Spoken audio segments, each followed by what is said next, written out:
Okay, hello everyone, and welcome to Magic Monday. It may or may not be Monday where you are, but it's Monday here in Australia.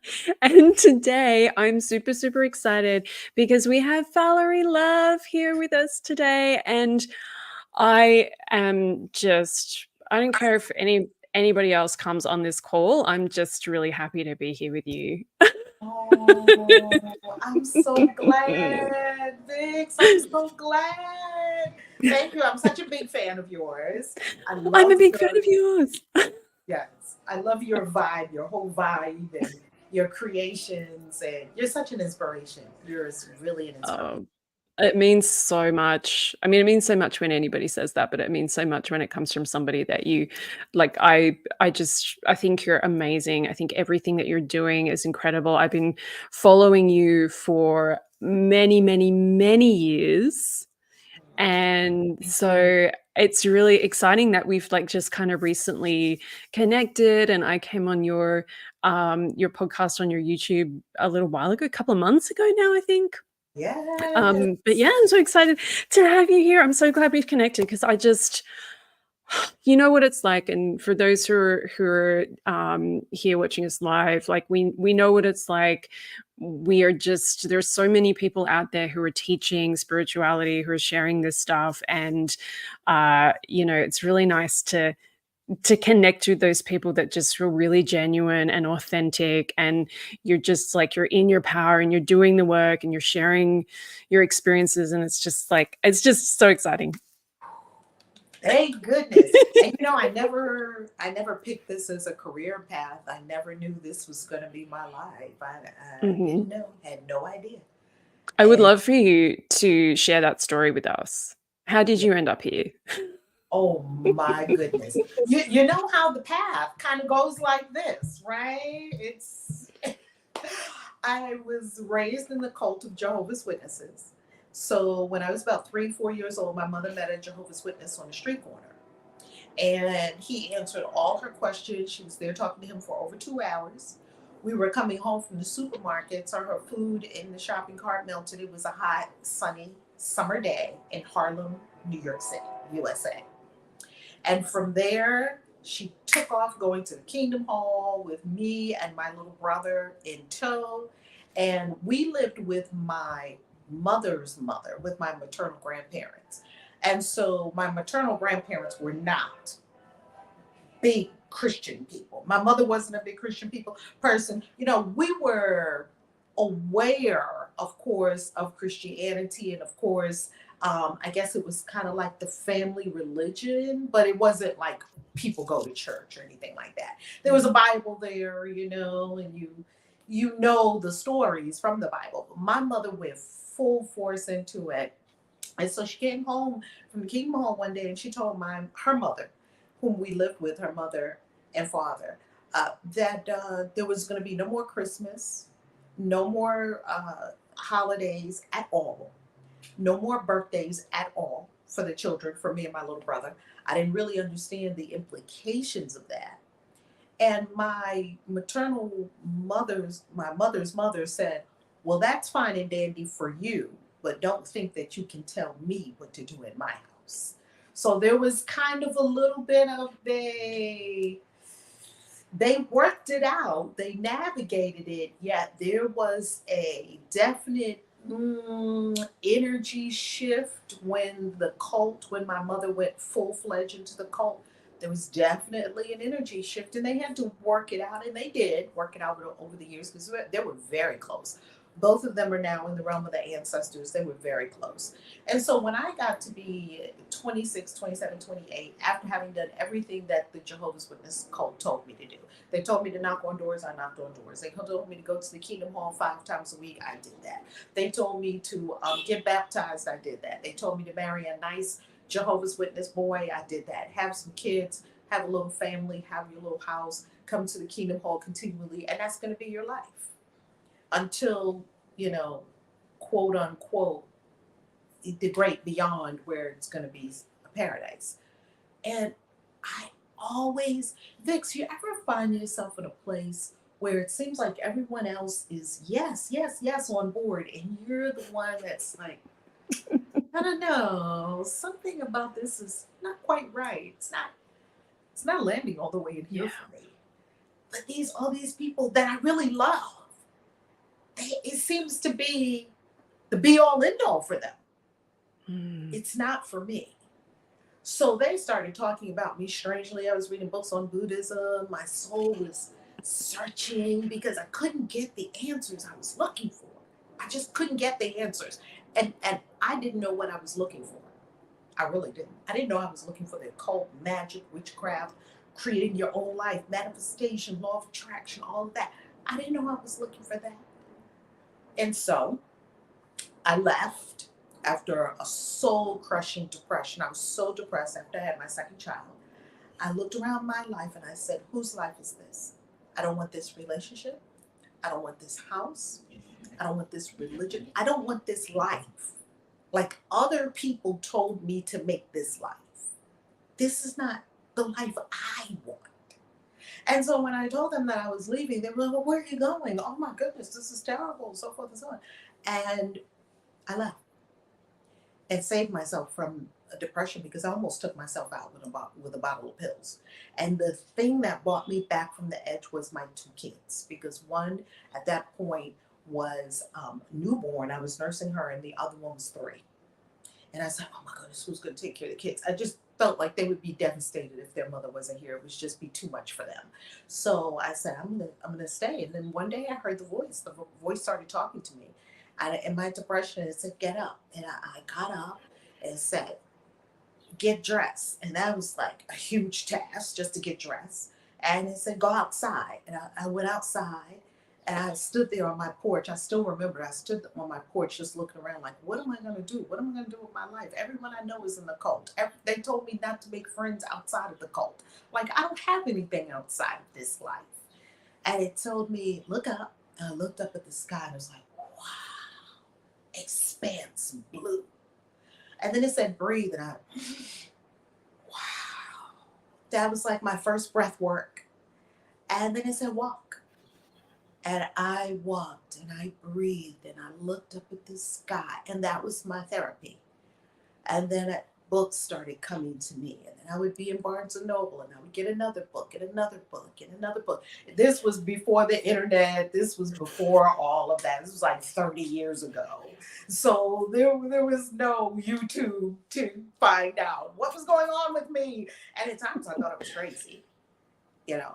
And my whole center of gravity collapsed. It was gone. So I had to go on the hero's quest, and book by book, I used to sit in Barnes and Noble here in the US for hours, pouring through books, reading Louise Hay, You Can Heal Your Life. You can heal your body with your mind. I was so mind blown, and yet it was so yes. It was a big yes, even though it was so strangely unfamiliar. So I kept following, as I say, that popcorn trail through the woods. I just kept following to this very day, sitting here with you, amazing soul, and all of your amazing souls. That's how I got here. Wow. Yeah, it's so interesting, like hearing you share that story. My story isn't quite as, intense as your experience in the church was, but I had my own journey where I got involved in the church for a while, and it was like that, what you're talking about. And this was like an Anglican, Church of England, but there was still this feeling of like, this is your community, these are your people, this is your life. And they would often tell you, like, people outside the church aren't going to understand you. They're not going to get you. They're not going to be, really be your friends, because they can't. How can you be friends with someone that's not on the same page? So it felt very like, this is it. Like, this is where my friends are. This is my community. And so when you go through that process of like, I don't want to, like, I want more than this. It's like, but I've been told for so long that this is it. Like, this is as big as it can be. And then it's like, when you leave the church, you're not just leaving the religion, you're leaving this community, everybody you know, all of your friends. It's this whole big thing that I don't think we always appreciate enough just how hard that can be. Like, that's a huge thing to be the person, like you said, that's like, I don't think this is it. I think there's more than this. And everybody else is like, what's wrong with you? This is it. So how did you kind of like reconcile your beliefs into this place where you are now, where you describe yourself as a Christian witch? Like, how did that kind of happen from, you were in this religion that was obviously very based on Christianity, and then you were like, no, this isn't for me, and then you went into the occult stuff, and how did you find your way to this like Christian witch place? Ooh, that's a delicious experience. So I was speaking about going to Barnes and Noble a Mm. lot and reading books.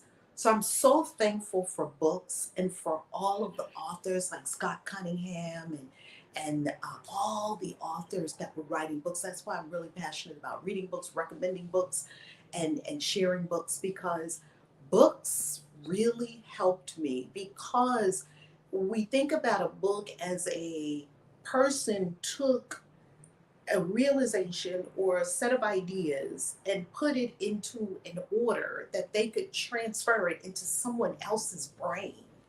And that is Mm. profound.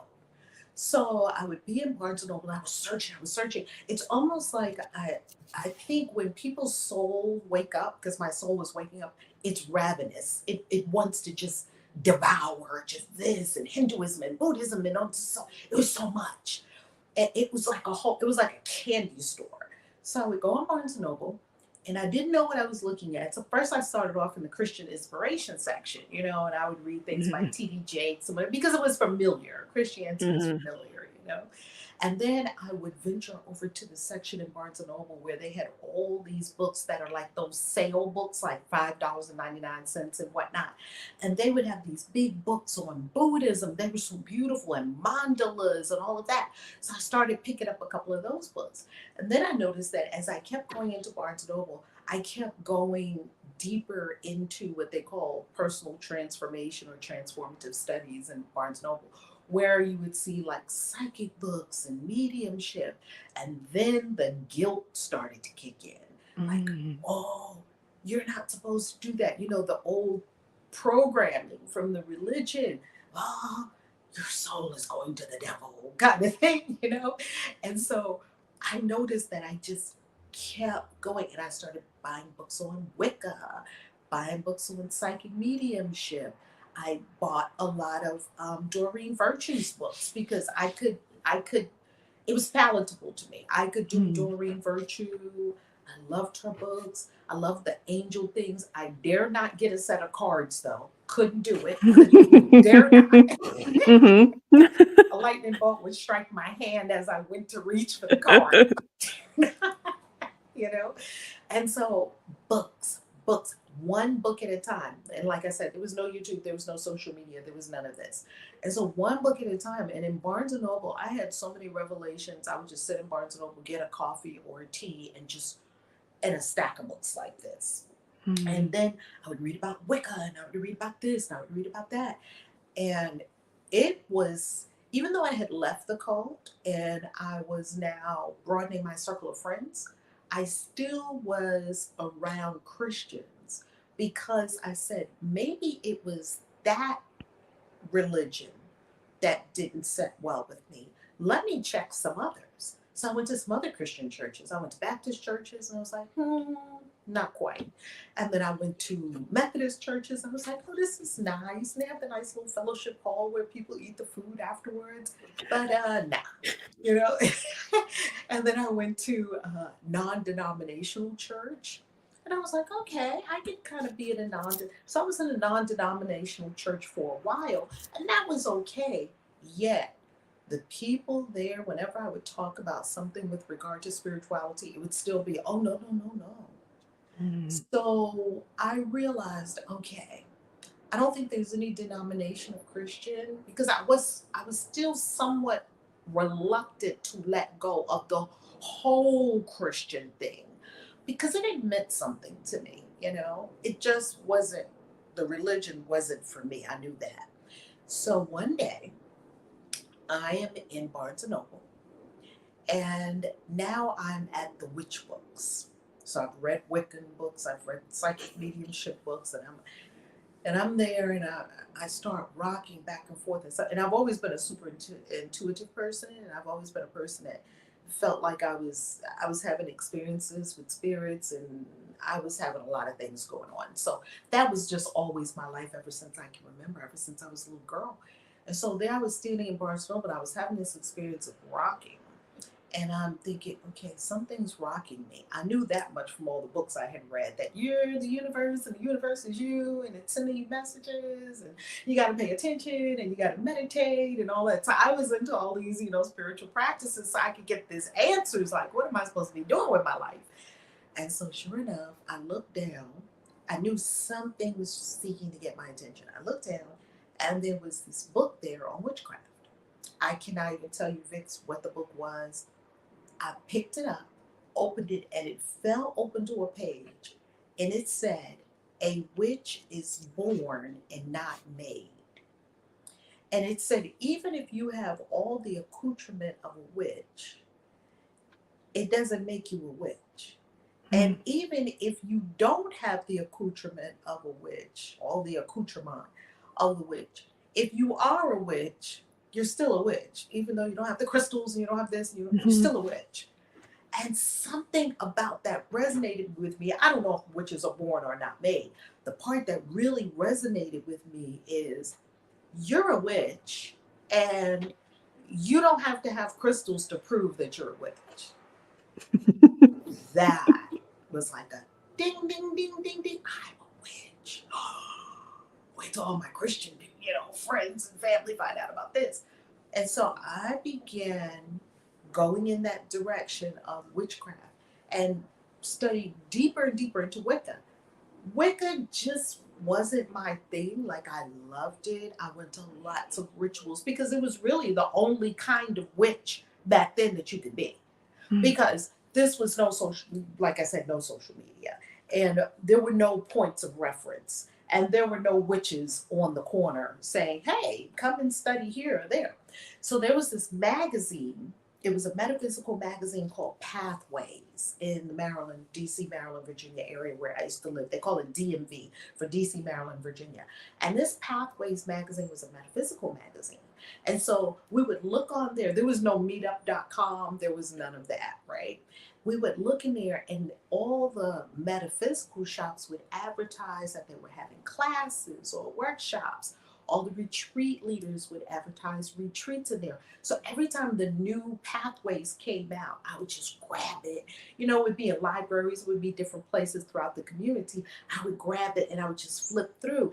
And that's where I found my first tarot teacher, because she would write an article that was about tarot in every Pathways issue. And I would go straight to her, Geraldine Amaral, and I would read her, and I was like, wow, tarot is amazing. So one day I decided, she was having a 2 day, no, a 1 day tarot workshop. So I decided I was going to go. But I couldn't tell my then partner, because though he was Baptist, so now I'm into my whole next life. I'm separated from the first husband. Now years are going by, and I've met up with someone else, and I'm not into the whole big church thing anymore. I'm still on my own path, right? So he says, hey, we're going to go to um, my mom's for Easter. Now, no, Mother's Day weekend. That's what it was. It was Mother's Day weekend. And the workshop was that Saturday. And usually we would go visit his mom. It was like an hour and a half, 2 hour drive. And we would go visit his mom together. And so we'd go on a Friday evening, and then we'd stay the weekend and come back on Sunday. And I'm thinking, how am I going to do this? Because my mother, they weren't into Mother's Day because they're all in the cult still, right? But their family was, and I enjoyed it. I loved it. So I said, okay, um, I can't come on Friday with you because I have a workshop to go to on Saturday. So as soon as the workshop is over, the tarot workshop was over somewhere around 2, like it was like from 9 to 2 or something like that. As soon as it's over, I'll drive down in my car. So he said, okay. And so I go to the tarot workshop. I get the deck of cards. It's just like, oh my goodness. We're reading each other in the workshop. I'm learning. I got the sheets. I'm making notes. I'm like, yes, yes, yes. I feel like I found it. I found it. And Geraldine said, oh, wow. The way you read, you're a natural. And that's when she said, you're a natural. A past life memory came to me that I had been doing this lots of times before in temples. It was a remembrance. It wasn't completely new. Well, I'm so happy. The whole drive down from the workshop down to Virginia to my my then partner's mother's house, the justice card is going through my head, the magician, I'm just, again, mind blown. I get to Virginia, and he had told the family that I was going to a business workshop. And I said, no, I wasn't going to a business workshop. He said, well, what kind of workshop were you going to? I said, oh, I went to a tarot workshop. Oh, you would have thought that I said I had gone to a meeting of some unsavory characters who were going to do something really nefarious. Oh, we went off. Oh my God, that's the devil's picture book and da da da. That is nothing but the devil. Don't bring it into the house. Because by then he and I were living together. And I was gobsmacked, as they say in the UK, right? I was gobsmacked.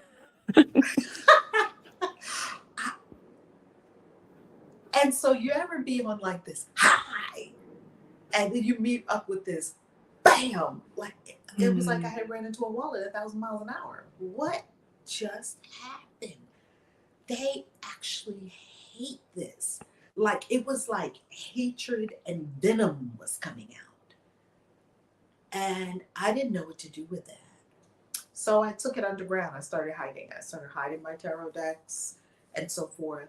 And eventually, me and that partner, we went our own ways very happily. We're still good co parents of my daughter to this day. We just have different views, and I love them dearly. And I realized, Valerie, you can't get people to get on side with what you're doing. You can't try to get people enthusiastic about what you're doing. You've got to be enthusiastic about what you're doing. You've got to love what you're doing. And you've got to be unstoppably enthusiastic. That even if you do hit a wall of resistance, quote unquote, coming from the outside, because, like you said, we're creating our own experiences, you can't let that devastate you. So you're going to have to choose. And so I chose my own path of magic, tarot, witchcraft, the occult. I couldn't give it up. I couldn't get enough. Couldn't get enough. If I could find a ritual, I would go in the little Pathways magazine. I would find a ritual. I would go to the ritual. I would find a magic shop. I would go to the magic shop. So eventually, as I progressed and progressed and progressed, I never left behind all the Christ, I just had a sense of the Ascended Master Christ. I just had a sense that it stands for some very good things that our world really needs: unconditional love, acceptance of all people, forgiveness, getting along with all kinds of people, being universal in your approach. The kingdom of heaven is within you. A lot of those strands of teaching were really feeding me on a very deep level. So I'm here trying to navigate these two worlds. Because when I would go to the tarot workshops that I started going to after I went to that first workshop, she said, "Oh, we have a monthly meetup, so you can come to the meetup." They would meet at a restaurant. And I'm like, "Oh, I'm in," you know. So I came to the meetup, and then we were doing this and that. And I would say something about Christianity at the tarot meetup, and then I would get the same thing that I got on the Christian side when I said something about tarot. And I said, "Well, now this is fascinating. What am I doing here?" I talked to the Christian people about witchcraft, magic, the occult, and it's like, but I talked to witches about Christianity and the Bible, and they're like, "Wow, they burned us. No." And I didn't have that feeling. I didn't have the feeling that I should get rid of the Bible. I just didn't have that feeling. I had the feeling that the Bible was different from what people told me it was, and I was convinced the Bible. That was the feeling that I had. That it was a discovery and adventure, just like witchcraft. Well, sure enough, I get to the place where, because I have a Christian on one side and a witch on the other, inside, I'm in this like inner turmoil that's being reflected in my world, right? It's being reflected by the people in my world. I got all these amazing witchy friends, tarot friends, and I got the Christian people, and near the twain shall meet.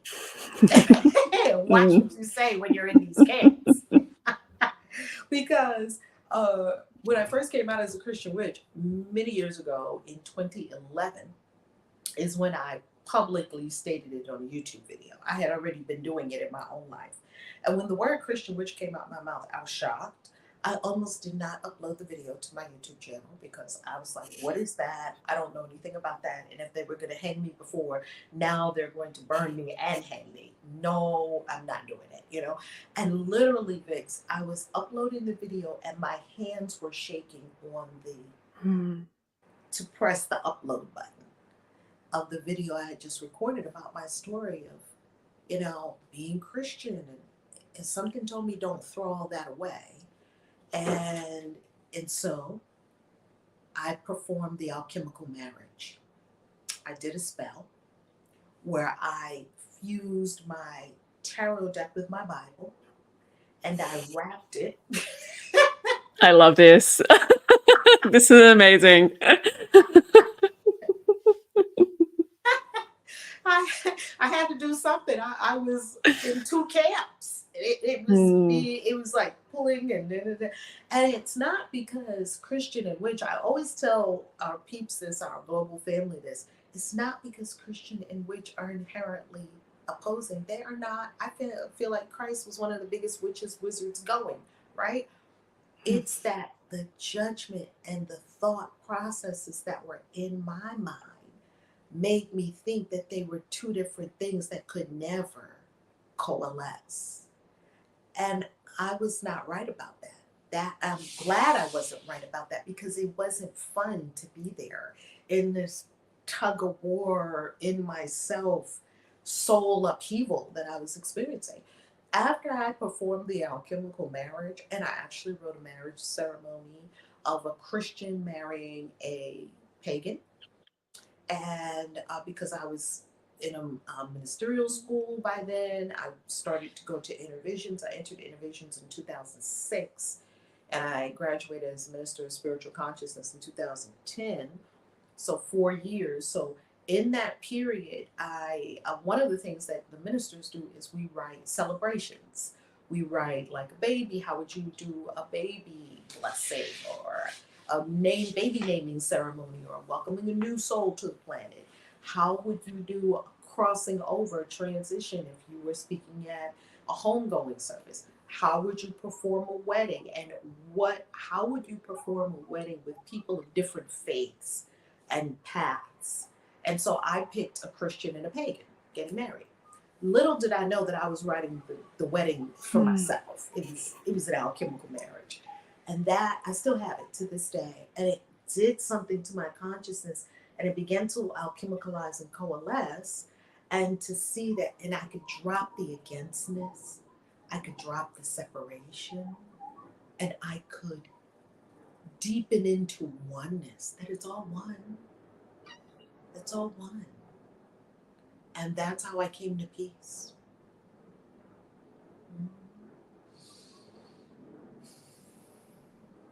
Yeah, wow. Wow, wow. I love that, and I feel like as well there's, for me anyway, like in my kinda experience of that merging of, like, how can you be, how can you have this belief, like the witch and the Christian, like, how can you bring it together? Like, in many ways, my experience with those 2 faiths or belief systems is very much that one's like the masculine and one's the feminine. And Oh, it's like if you that's how it felt for me very much. Like when I started doing witchcraft, I very much felt like I'm connecting with the goddess and the inner feminine, and this is beautiful. And then I kind of freaked myself out a little bit with witchcraft. It got a little bit scary because things were really happening and I wasn't really ready for that. So I was like, okay, this actually works. This is kind of terrifying.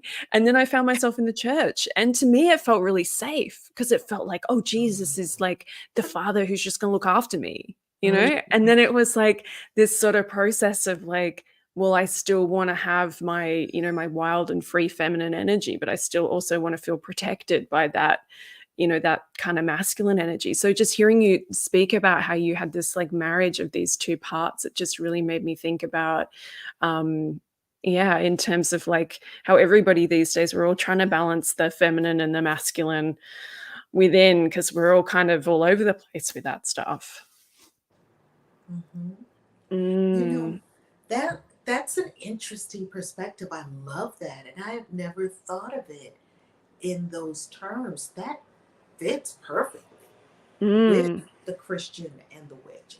It does fit yeah. perfect. And it feels whole for me, my own path. Of course, it's Mm, not a path for everyone. For me, because one thing that I've learned on this path is when people deconstruct from Christianity, or when people start to see that maybe it's incongruent with who they are, for the ones that it works for, it works for. For the ones that it didn't work for, they tend to go in different directions. They tend to go maybe straight to atheism or agnostic. I knew that that wasn't the case because I had too many experiences with the divine and with realms beyond and things that I could not mm, explain, that I knew were beyond this world. So I wasn't going the atheist path. I wasn't going. So a lot of people also in my world that are from the diaspora, African diaspora, they would turn to ATR's African traditional religions like Santeria or Candomblé or Voodoo, Vodun, Hoodoo, Yoruba, Ife, and so even though I'm surrounded by a lot of people in Europe, if you're a black person, and grew up in America, you probably have some hoodoos in your family, and you probably have some, espiritismos around. My father was Puerto Rican, so probably my grandmother was an espiritismo or something like that. People who speak with spirits, and so it's in there. And then I have a healthy smattering of Scottish in my ancestry too, because I took my ancestry, and that explained why I was always fascinated by Scottish witches and the mm. Scottish ghost stories. I have like books of Scottish ghost stories. Like, why am I buying these Scottish ghost story books? It's just your ancestry is talking to you, right? Wow. Mhm. Yeah. So when I this is the realization I came to, that that even though people come out of Christianity, they want to drop all of that and they want to go into something completely new. What I found that worked for me and what works for the people that this resonates for, like I say, it doesn't work for everybody. So I'm not saying this is how people should do it. I'm saying how it happened for me is that it made my witchcraft more powerful, that I brought all of me to it, all of my life experience, all of my knowing about angels and other dimensions. There's a lot of witchy shit in Christianity. So let's use it. Amen to that. Yeah. Let's use it. Mhm. my goodness. You have such an amazing story. And I love how you are so like in your power with it. Like I know so many people in the and everyone's on their own journey, and I've been trying to figure this out for myself for many years. But for a lot of people, leaving the church is it can be like such a traumatic experience, right? That they have to just like cut it all off and be like, I don't want anything to do with any of those practices ever again. Which is fine if that's what if that's what you need to do.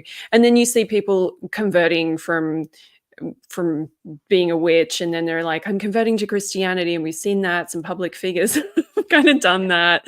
And it's like then they just they denounce everything, and it's like everything that I ever did. And we know Doreen Virtue did that, although she wasn't really, I don't think she ever really identified as a witch, but we know that she told people burn the decks and the books because they're evil and all that kind of stuff.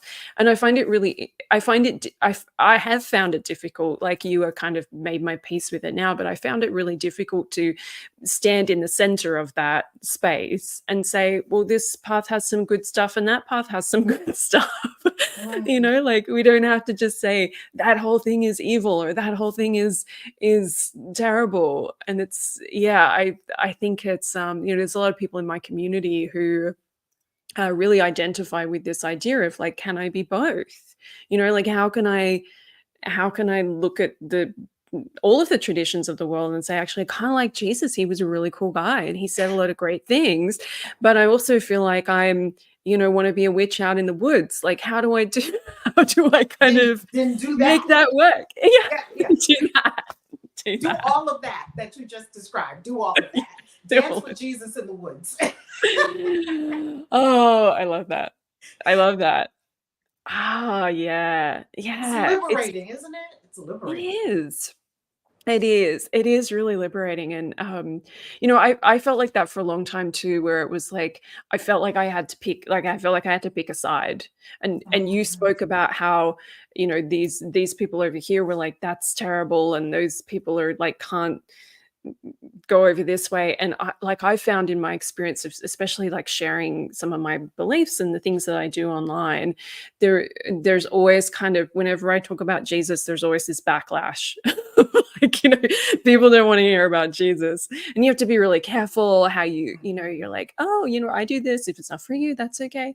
And then it's like I'm too Jesus-y for like the really witchy people, but I'm like too witchy for the Jesus-y people. It's like, where do I belong then? Where am I supposed to go? And then that's when, when I found your work, it was like, wow, like you can be both of these things. You can be both of these things. It was so, so empowering to find your website. I think your website is christianwitches.com, right? It's like the first thing, like when, and anyone who's watching this, if you just Google Christian Witches, Valerie's website's like the first thing that comes up. And there's so much on there, like there's so much content on there. And to me, it was just like, wow. Okay, like we can do this, we can have this path, and it doesn't have to be like pick a side or like constantly feeling like I'm a bit of this and I'm a bit of that. It's like, no, you are just who you are, and you are whole, and you are like complete with whatever practices that you're bringing in. It's so true. And who told us that we had to be one or the other? It was someone else, and that was their opinion of the divine. The divine didn't tell you that. It came from people. And so we're all free to choose, and we're all connected to the divine in here. So whatever the divine would have us do, as we get really in touch with the divine, follow that, because that's going to be the best thing for you. And if it means having a cross and an ankh, or a cross and a Kali goddess, the goddess Kali in your one pocket, and a crystal in your bra, do it. Yeah. Do it. No matter how I'm weird it may seem, because I cannot tell you, Vix, how many times have you had this experience like, wow, this works for me, but this is really weird. Have you ever had yeah. that? Yeah. So what are you gonna do? Because no one else can do your ascension for you. And no Mm, one else can do my ascension for me. I've got to do that, right? And each person's got to do it. So aren't we all here to share what we learn? Like, oh, wait a minute, hey guys, I don't think we have to keep these separate. And then once I started talking like that, I started seeing so many people. Yeah, there were a lot of people who were in the comments, oh my God, da, da, da, da, da.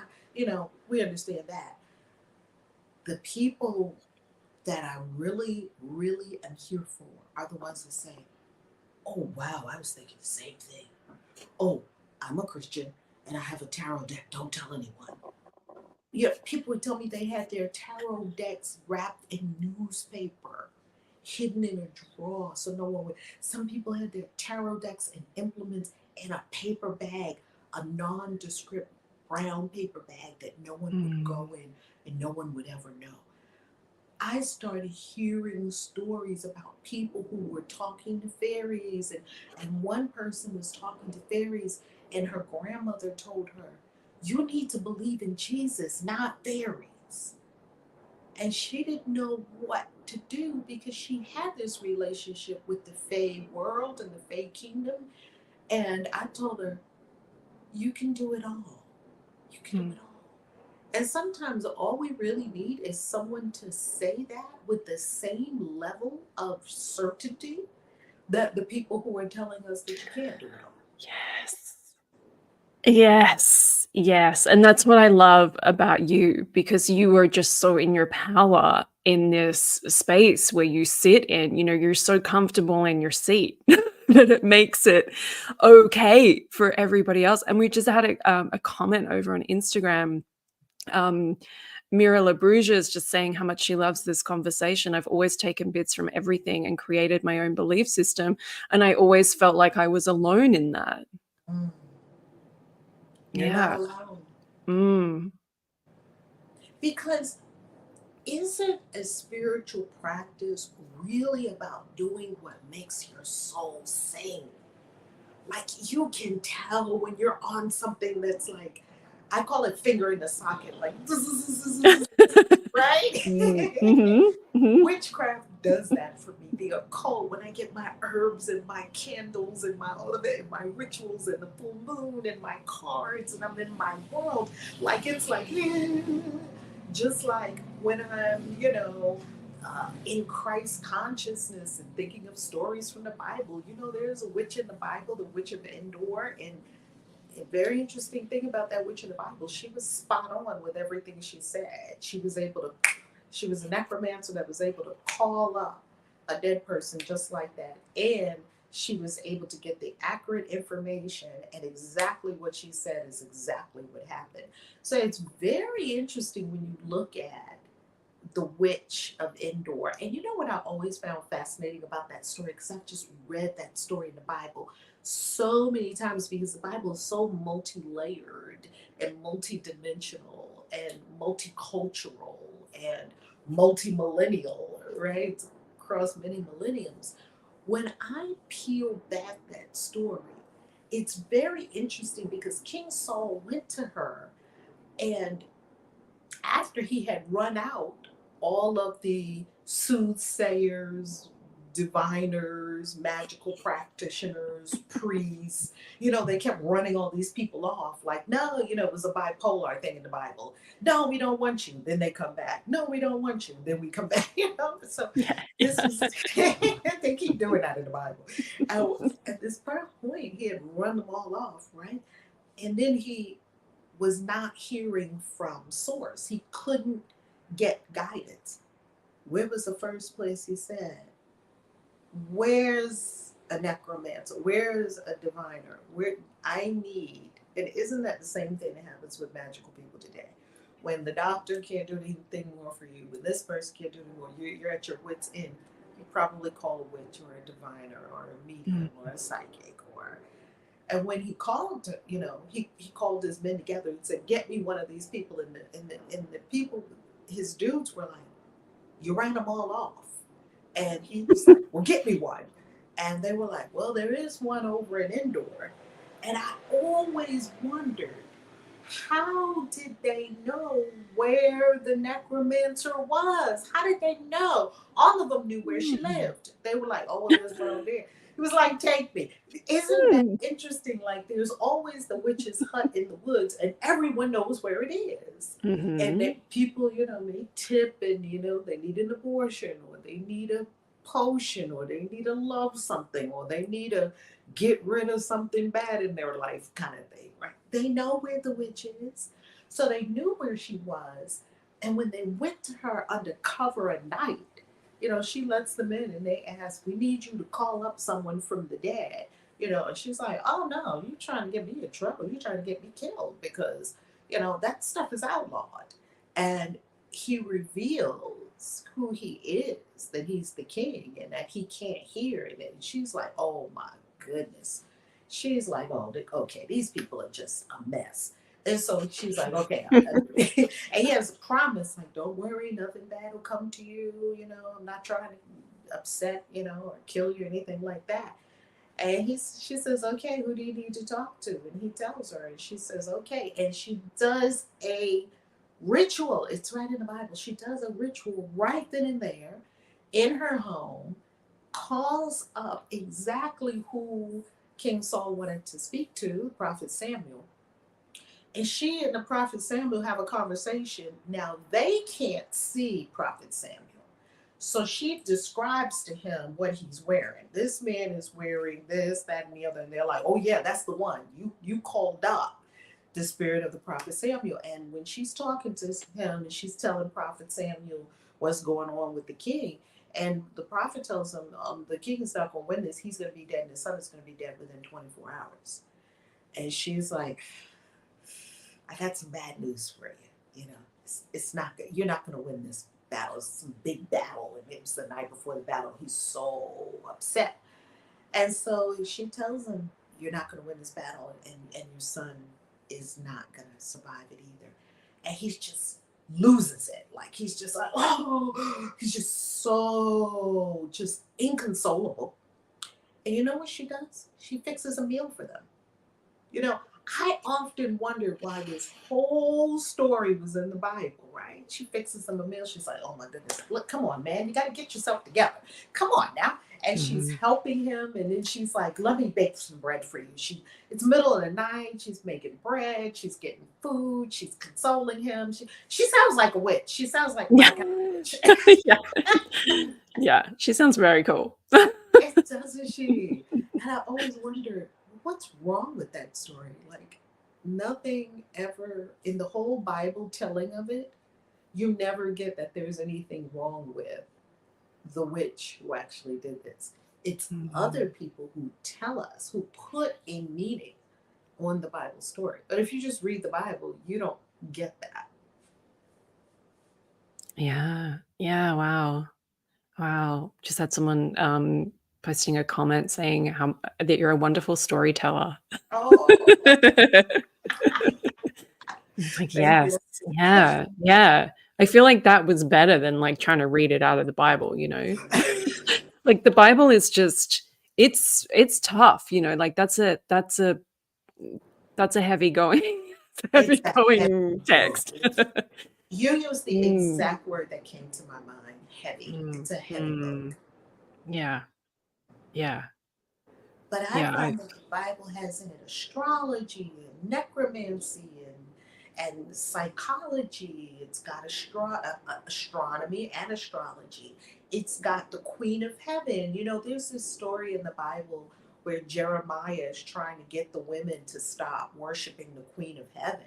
And he's like, "The word is that, you got to stop worshiping the Queen of Heaven." This is in Jeremiah chapter 44. And the women were giving him a run for his money. They were like, "Listen, Jeremiah, we're having problems now because we stopped worshiping the Queen of Heaven like y'all told mm, us to." And we mhm, were like, "No, we got problems. So we need to go back to worshiping the Queen of Heaven. making cakes. And they tell you in the Bible exactly what the women were doing. They were making cakes with the Queen of Heaven carved on the cake. They were burning candles for the Queen of Heaven, burning incense for the Queen of Heaven. Our husbands knew what they were doing. The husbands were there with the wives saying, yeah, we're with our wives because these rituals are working. So we're with them. And they told Jeremiah, kick rocks. We're not on side with you. And that's what he had to do. So Jeremiah, even as powerful a prophet as he was, he couldn't stand up to the women in the Bible who were going to do their rituals and get out of here, Jeremiah. It's the Queen of Heaven for us. And I love that. Yeah. Yeah. I love that too. Who is the Queen of Heaven? Do we know who she is? In the Bible, they would call her Asherah, who would have been the consort to Yahweh, and then before that to Baal. And then she can also be Isis. She can also be Ishtar, Inanna. So every culture has a mother, a great mother, right? In African cultures, we call her Mami Wata, and this is the great mother. And the great mother is in the Bible, even though they would try to convince us that she's not. She is in the Bible, the great mother, Queen of Heaven.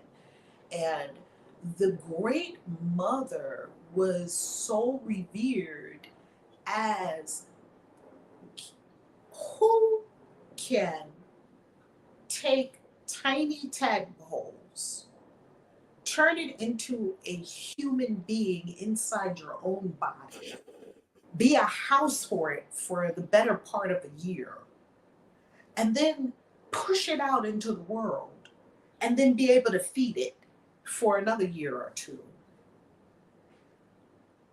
That's the Queen of Heaven. Every woman is the Queen of Heaven. Whether you've done that or not, you are the Queen of Heaven. Because isn't the macrocosm and the microcosm one and the same, as above so below, right? So the Queen of Heaven is you, Vix, and it's me, and it's all of us. And it's the great mother that we all came from. Yeah, I love that. I love that. And I love that you've shared that as well about just how much the Queen of Heaven, the divine feminine is in the Bible, because I remember being in church and just feeling like she's not there, like where is she? Like I remember kind of thinking that the only time we really speak about the women in the stories is at Christmas when we talk about Mother Mary, or when we're talking about Mary Magdalene and how, she was saved and she was terrible, but she was saved, and like all of that kind of stuff. And it's like, where are all the other women? Like, where are they? What are they doing? Why aren't we talking about them? And in the church I went to, it was very, there was no kind of imagery of the women at all. Like it was just the cross and Jesus, and that was like it. It's like where are they? Like, and then we'd read the passages about women should sit in the back of church and be quiet, and it's like, wow, okay. But like you're saying, that's not actually what it says. No, that's not what it says. And you know what's fascinating? If you read about some of the women in the Bible, if you just read like the Hebrew Bible all the way through to Revelation, these women were bad A. There are so many bad A women in the Bible who were doing things, molding things, movers and shakers. The judge Deborah. Deborah was one of the judges of Israel, the head woman in charge of the Israelite nation, right? I think of Jael, who killed the king of the opposing army and ended a war. She drove a spike through his head. Like these women were like, I think some people, we really connect with the goddess, the mother energy and the birthing energy. Women also have, the mother has the fierceness and the destroyer energy too. like some of our destroyer goddesses that, one of the destroyer goddesses that I love is Kali. I love Anat. Anat is another goddess. And if you look closely, you'll see her in the Bible too. And she wears a belt of human heads, of the ones that she's killed, right, around her waist. Skulls hanging from, these are like her trophies. So you do have this very fierce, and you get that from a lot of the Bible. I remember the daughters of Zelophehad went to Moses. There were 5 daughters. Their father died and he didn't have any sons.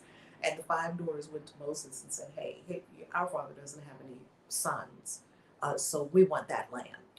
And, Moses was like, only the sons are supposed to get the land. Well, there ain't no sons here. There's the 5 of us, and we want that land. And they got that land. Mm. So when we read the Bible, we don't see a shrinking violet or an absence of women. There's women all throughout there doing phenomenal things, and not so phenomenal things as well, and being in their power. And one of the women that's really in her power is Jezebel, and they didn't like her because she was so in her power. That's why they didn't like Jezebel. Yeah. Not because she was, supposedly worshiping false gods and this and that and the other. She was in her power. And, they didn't care for that too much. So there's quite a strong presence of femininity and women, powerful, strong women, doing really amazing things all throughout the Bible. Thank you for reminding us of that. Because when I went to church, in the Bible study that I went to, we didn't really look at that stuff. That wasn't where the focus was. I remember we did a Bible study on Revelation. Ooh. And how we were all gonna be. Yeah, it was like. I think Revelation is a shroom trip. That's what I think it is. Yeah. Oh, I love that. Plant medicine. I think it reads like plant medicine. Oh my gosh, I feel like I want to reread it now. It reads straight up like plant medicine, I feel like, do you host a Bible study? Because I would be there. Really? Like an online Bible study? I would. Magical Bible studies. I would so go to that every week. I would be there. That's a good one. I am going to be still and cook up something like that in the cauldron. That would be amazing. Wow, I never thought about that. Well, I'm just saying it because I want that. I want, because there's so much in there, and I think it's such an amazing. There's just a lot in there that I feel like we don't know. Most people don't know what's in there, and there's so many of us who are kind of a little bit witchy, a little bit Christian. We like Jesus, we like some of that stuff, but we're too witchy, way too witchy to go to church Bible study. They're not gonna let us in. But we still, does that mean that we can't read the Bible? Does that mean that we can't try to figure out what it actually says and what's in there? I still have my Bible, my study Bible from when I went to church, and it's got this cover. It's got the WWJD cover on. Oh yeah. The What Would Jesus Do cover. Right. We got the bracelet, all of it. Yes. It was so fun. I remember going through that phase when I first got really into Christianity, and I was wearing the bracelet. I had a ring that I wore on my wedding finger, WWJD ring. That was how that was what was happening to me at that point in my life. I was deep in too, so I know exactly what you're talking about. I was deep in. Yeah. We were there.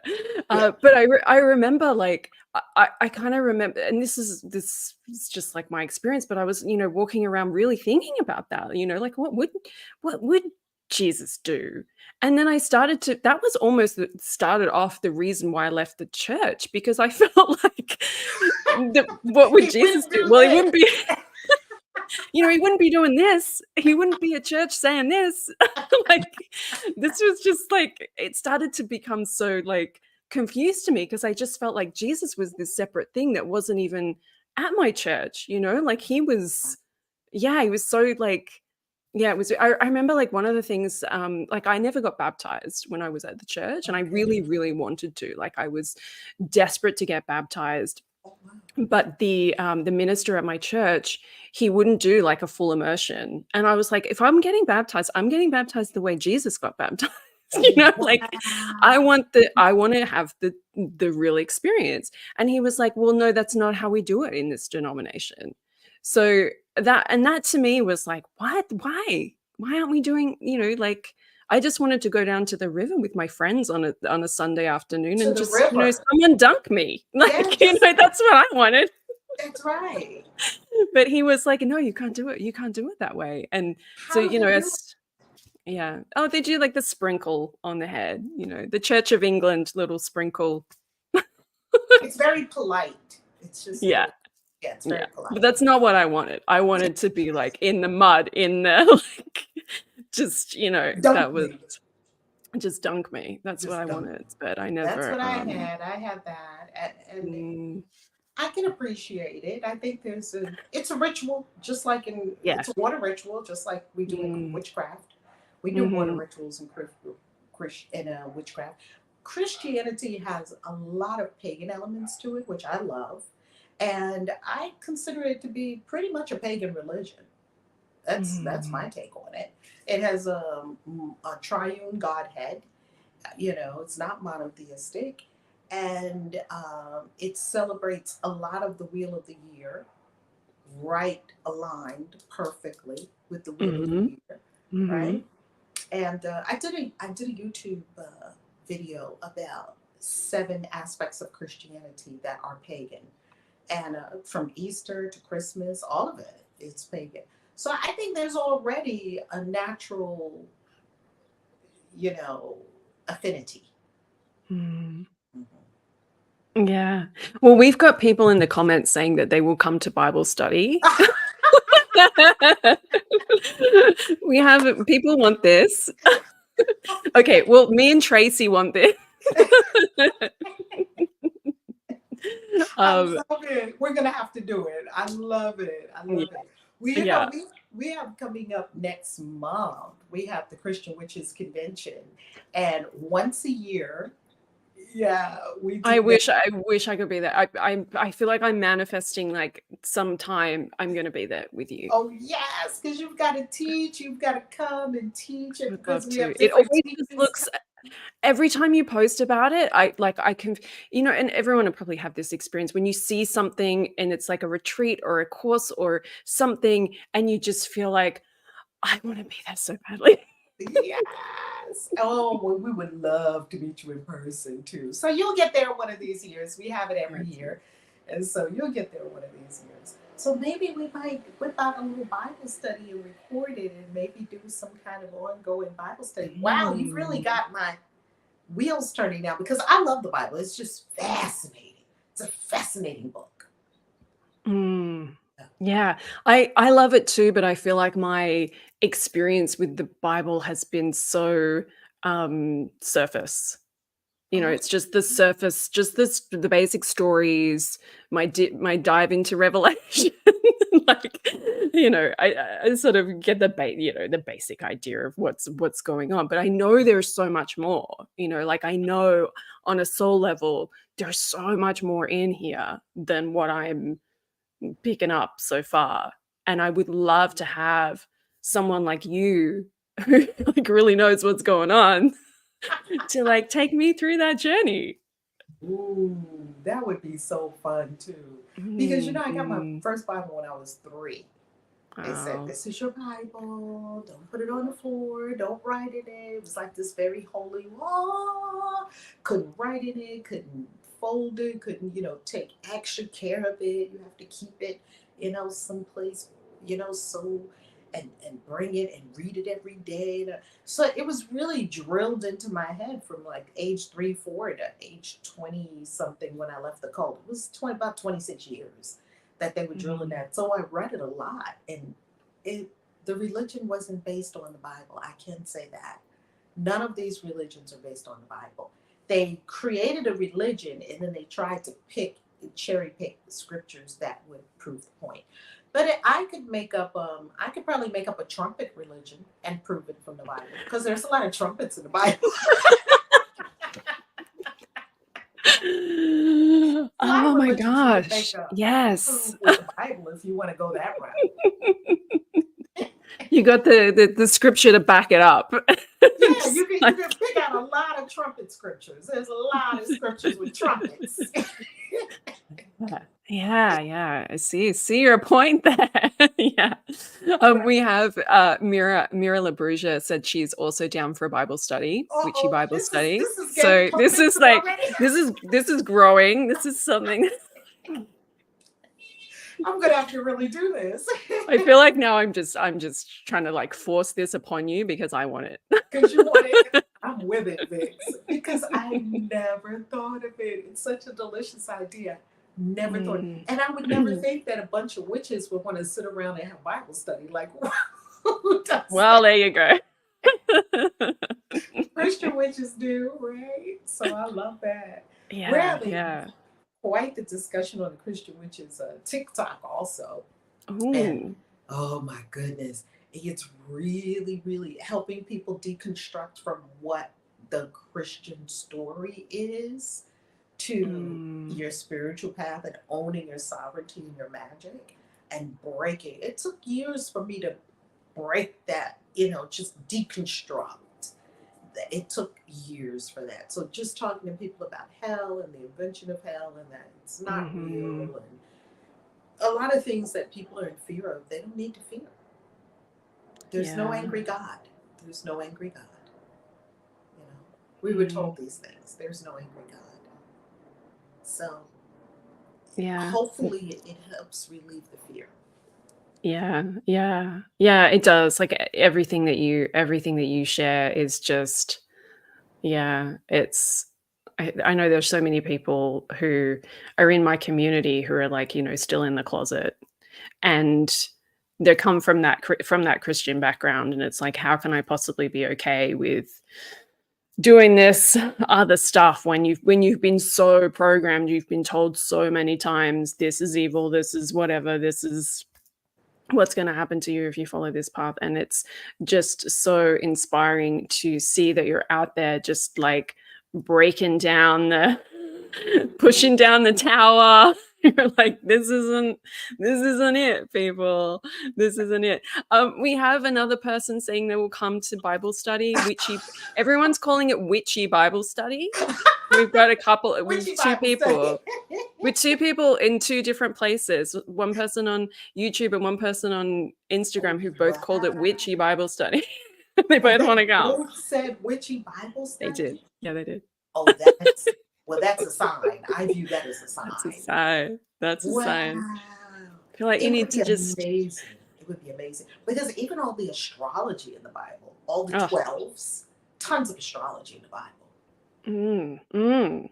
I'm like, I believe you that it's there, but like, I want to, show me where. I want to see it. Yeah, see it, dive deep into it. And there's an old synagogue, and in the very old synagogues, guess what they have mapped out on the floor of the synagogue?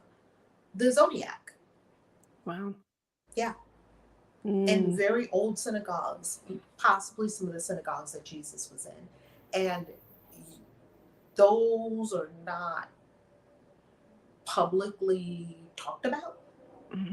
Because who would want to think that the origins of this faith was so heavily rooted in astrology? Yeah. The 12 apostles, 12 tribes of Israel. It's throughout the Bible. The 12 is throughout the Bible. I feel like I feel like you need to teach a course on that. That's a course. That's a whole The course. astrology of the Bible is a course that we're all going to take. And we do that on the side of the witchy Bible. The witchy Bible study. I'm gonna do it. I'm gonna do it because when the universe makes a request of me, my answer is always yes. I'm like, now I'm just going to start emailing you all the time. I Yeah, think you should email do me. this. Are we ready yet? When do we start the witchy? I have the God bumps now, Vix. Wow. Yes. I can feel I it. know my Bible has been just sitting up there. It's been Wow. waiting for this moment. People don't know. Everyone's like, I love your bookshelf. Bookshelf is so I've got all beautiful. my like Sweet Valley High books, and then I've got all my witchy books. And people don't know there's like a Bible sitting up there with a WWJD cover on it.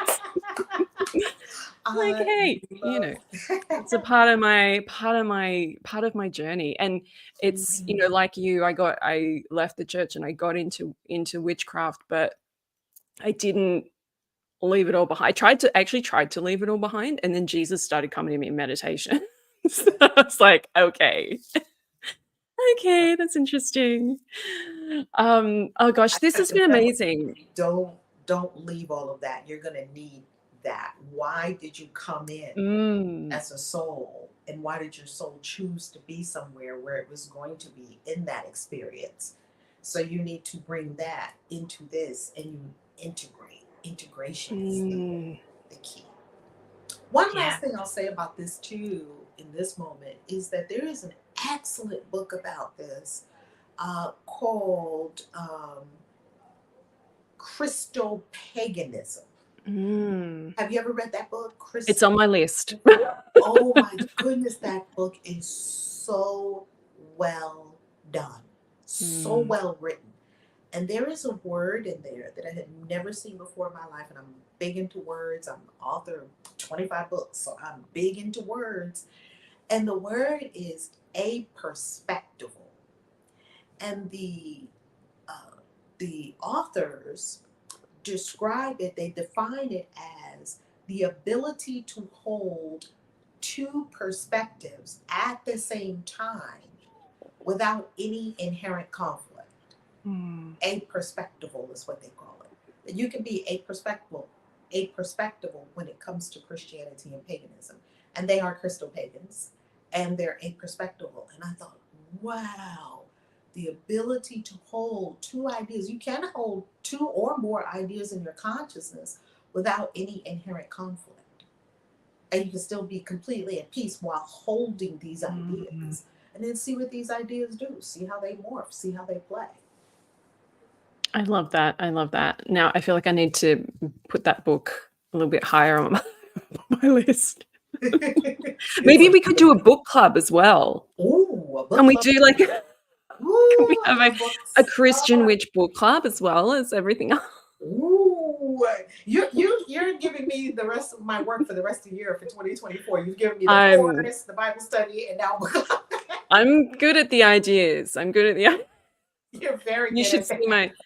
my list of things for my business, of all the ideas for things that I want to do, and it's just, it's just finding the time to do them all.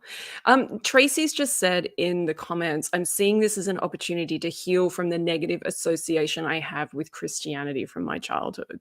Oh, that is beautiful.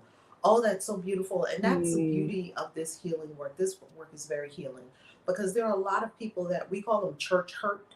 They're church hurt and they're traumatized. I was mhm, traumatized from mhm, Christianity. And then when we peel back, I'm Christian, which in that I'm not Christian as a follower of religion. I'm a Christian in that I connect with Christ consciousness. And that is what Christian is supposed to be, not a person who is an adherent of one of the now tens of thousands of denominations of Christian in the mm, world. Christ never made a religion. He never made a religion. So I don't think he was out to make a religion. mhm, You mhm. know, people made a religion in his name later on. So Christ, for me, had some profound things to say that speaks to my soul. So that's what I mean when I say Christian witch, not an adherent of a religion. Mm. Yeah, amen to that. I feel like we could talk all day. We could. One day I'm going to visit Australia and we're going to do that. We're going Oh, to talk all day. I would Yeah. love that. And one day I'm going to come to one of your amazing events. Could you tell us before we finish? Tell us a bit about the event for anybody that can actually go this year. It's not going to be me, but maybe someone listening, watching this will be able to join you. And can you also tell us a little bit more about how people can find you? I know you have books. I have one of my books here. This is one of my favorites, The Magical Prayers for the Christian Witch. I love this book. I love, love, love Oh, it. awesome. It's so good. So yeah, can you just tell us a little bit about how we can find you and connect with you? I'll put all of the links as well for people that are watching this later on YouTube. But tell us how we can work with you apart from Witchy Bible Study. For Witchy Bible Study. Well, we have the Christian Witches Convention, so we do that each year, and it's a gathering. It's an unholy, absolute heretical gathering of mayhem. And so we do that each year, Memorial Day weekend. So we'll be Memorial Day weekend in New Orleans. And we love New Orleans because we usually have classes of the Christian Witches Mystery School. We have a ritual. It actually starts on the full moon. It starts on Thursday. And so it starts on the full moon. So we'll be having a full moon ritual the first night. We also go to the cemeteries. We collect cemetery dirt. We do shop hopping to the Magick stores also in New Orleans. Oh my goodness, people Wow, love that. I want to come. Last time we were in New Orleans, they loved the shop hopping, and we actually conclude that tour of New Orleans in the French Quarter. We actually conclude that tour at Bottom of the Cup Tea Room, which is a tea room in New Orleans that has been owned for over 100 years by women. The mother passed it to the daughter, passed it to the daughter, and they have been reading tea leaves for over 100 since the 1800s, like 1900s, over 100 years, and they were reading tea leaves while the men they say the women couldn't go to the speakeasy, and so the women would come to the tea house and they would have tea and then read the leaves. So when you go to Bottom of the Cup, if anyone's watching this and you ever go to New Orleans, you've got to go to Bottom of the Cup tea room, and they do readings, and you can get all these wonderful teas there, organic teas. It is just amazing. So we had such a good time when we were in New Orleans, and we just love coming together. We love coming together because what I have found is, and the call of my soul is, we're zoomed out, so we need to be in person and not on Zoom all the time. Yes. Need to be in person, Yes. right? Sometimes we understand Zoom is good for the things that it's good for, yet we've got to make this pour energy into being together, literally, physically, because when we come together for rituals, it is so powerful and so palpable, the group energy of those rituals. It is just magnificent.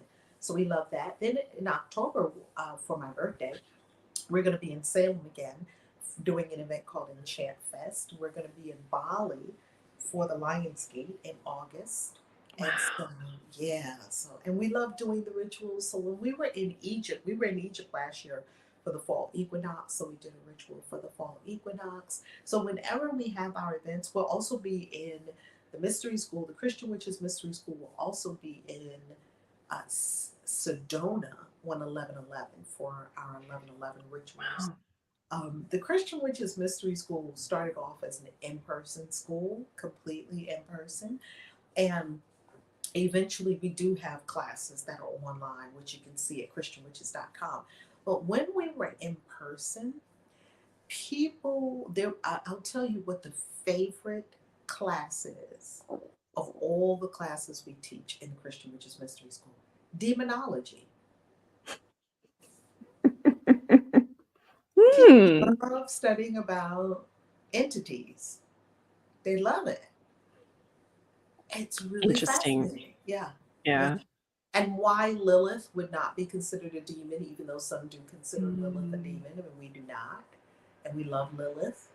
So, well, I guess we would love Lilith. We're witches, right? So we would love her. You know? So that's been a very interesting topic of conversation. We have a whole class on demonology from the Bible and whatnot.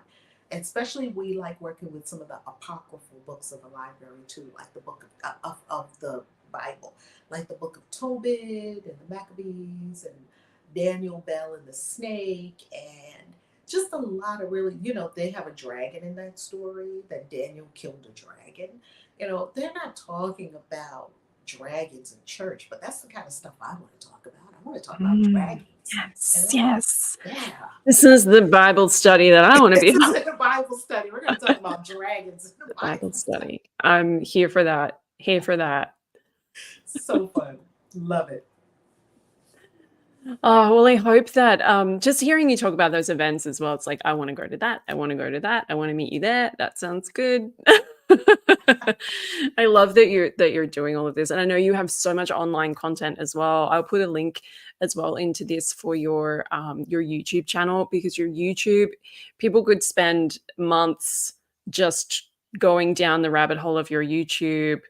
And there are so many things that I've seen, like little videos that I've seen you post, and I've been like, even just some of your short videos, like 3 minutes, was like, wow, mind blown, just like listening to your perspective on all of this stuff. It's amazing. You're amazing. I am so glad that we've connected in this lifetime. Mm-hmm. Probably, maybe other lifetimes. Of course, other lifetimes too. Mm-hmm. But I'm glad that we're connected again. And yeah, I know I'm going to be at one of your events someday. It might be in like 20 years from now. Well, we're coming not far from you when we go to Bali. I don't know, is Bali close to Yeah.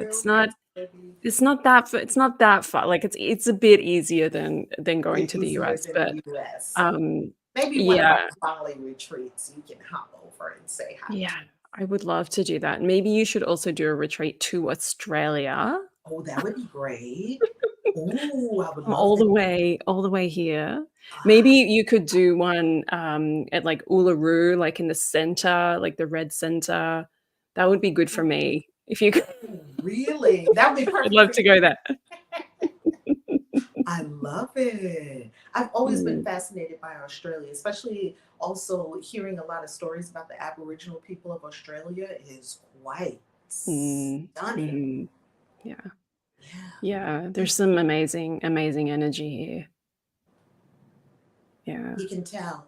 And people from Australia seem to be very advanced in personal development and spiritual development. Are they?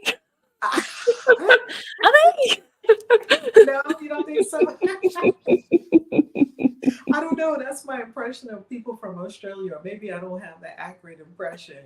But it seems like, are Australians really into like personal development and things like that? There's definitely like a big spiritual community here. Like everybody's sort of I mean there's a Christian kind of that side here as well.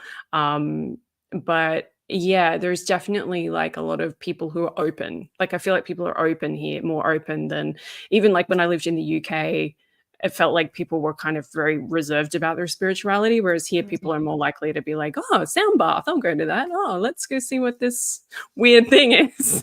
Oh, really? So they're more experimental. Yeah, I think so. Yeah, I think people are just a bit more open to it. And you like there's kind of like witchy shops on every corner here, like there's small like tiny little towns out in the middle of nowhere will still have a crystal shop.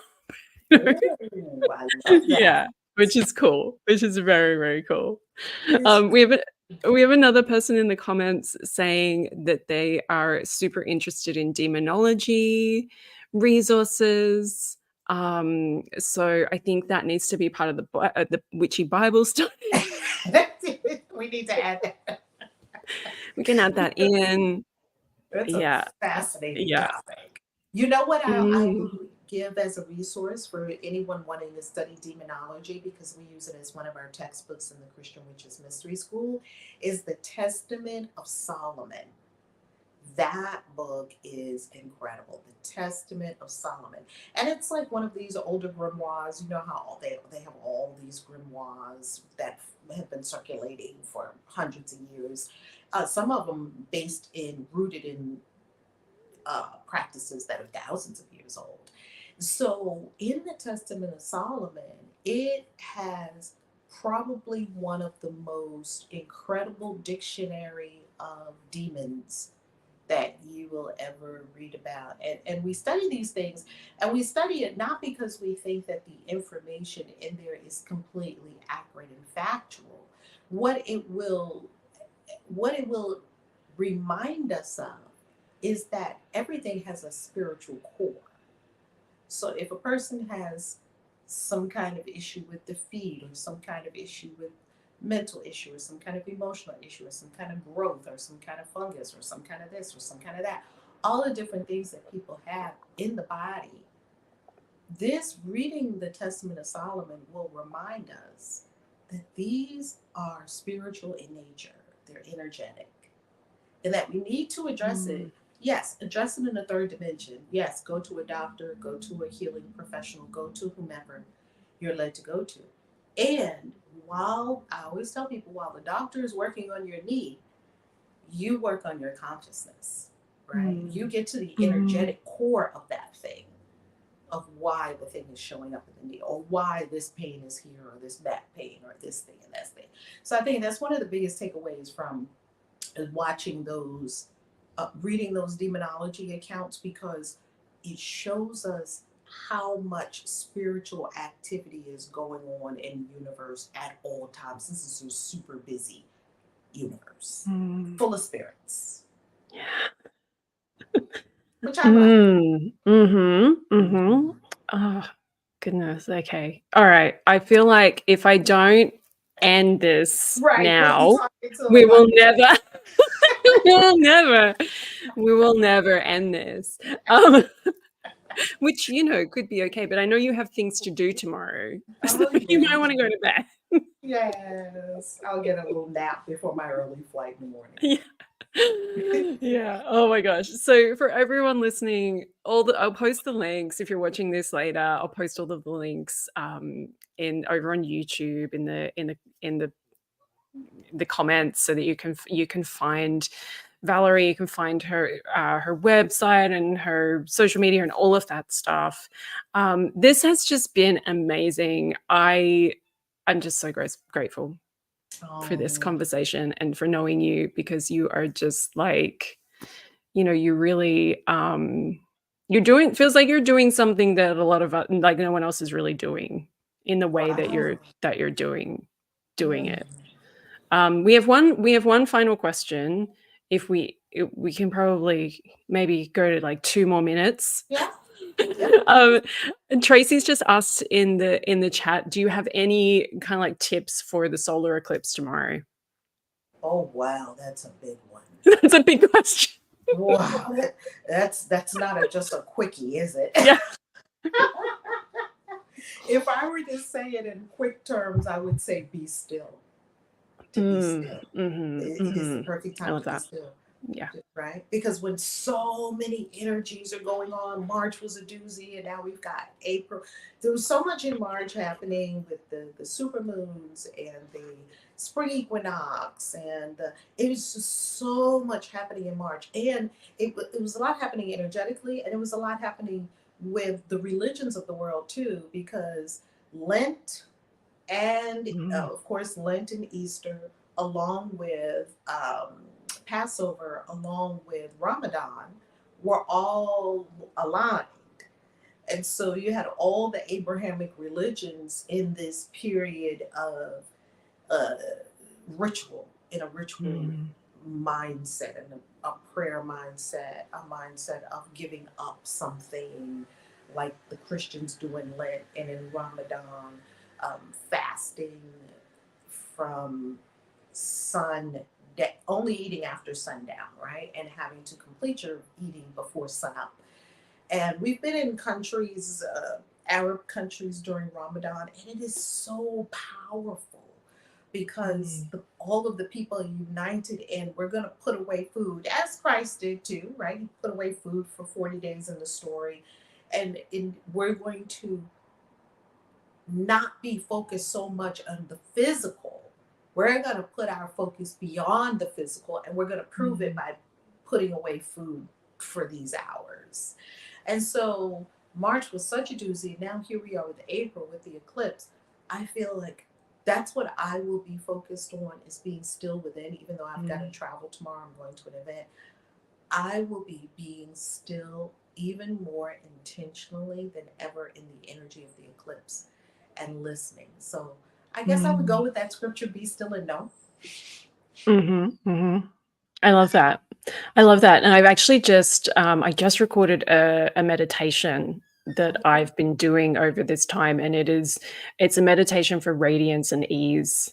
And I started to have like a really tough time with like when Mercury went into retrograde and we have eclipse season. And I was like, I need something. I need something to get me through this. So yeah, I'm doing this practice for 40 days. And it's exactly what you said. It's like being still, like just finding that space to just be still. Because even even when we're doing rituals and practices and everything, sometimes we get so caught up in like, got to do this and got to do that and got to do this other thing. Whereas just like, sitting in meditation for 11 minutes every day can kind of just, yeah. So I love that we're on the same page. Like, yeah, aligned. Thank you so much for sharing that. And thank you so much for sharing everything that you've shared here and everything that you share all over the place. I feel like I've said this like a million times, but I just think you're amazing. Oh, thank you so much. And I feel the same way. I feel very inspired by your work. I just love it. It's so bright, and you're a bright light. You're a bright light, and the world needs bright lights. So Thank you. Thank you. I feel like you see your own light in me. Namaste. We're supposed to do that, right? We're supposed to see, right? See the light. Yes. Because when we see our own light, we can see other people's light as well. All the same absolutely. Light. Yeah. Well, I don't know when we're gonna connect again, but I feel like we will. Oh yeah, we will, for sure. We will. I got to whip up this Bible study. The Bible study. As soon as you know when that's going to start, let me know, because I'll share it with. I think there's a lot of people in this community that'd be interested, so I will share. Share that, and we'll all come. Love it. We're here for Bible study. And I tell you one thing, we might even have some Christians in the room, not just the witches. We might even have some Christians. That would be fun. Wouldn't that be fun? So fun. I would love that. Yes. That would be fun. My goodness. Well, thank you so much for having me and all of your peeps.